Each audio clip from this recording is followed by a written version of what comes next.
Hello everyone and welcome to our channel. In this video, we will guide you through step-by-step process on how to fix Grindr registration error. Ensure that you are using the latest version of Grindr app, Android or iOS. Check to see if you're in a region where Grindr is blocked due to government restrictions. Force close Grindr. You can try a different email address when registering. If you're seeing the maximum number of accounts error message, you've already created a Grindr account under the email address.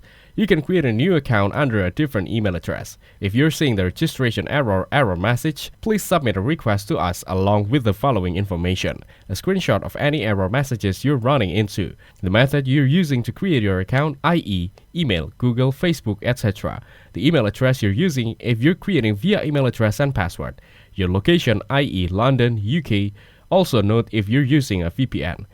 Your device, i.e. iPhone X, Samsung Galaxy S22, etc. If you're still having a trouble, please submit a request to us with a screenshot of the error message, the time that the error occurred, and your IP address at the time of the error. Thanks for watching. Make sure to like and subscribe for more content like this.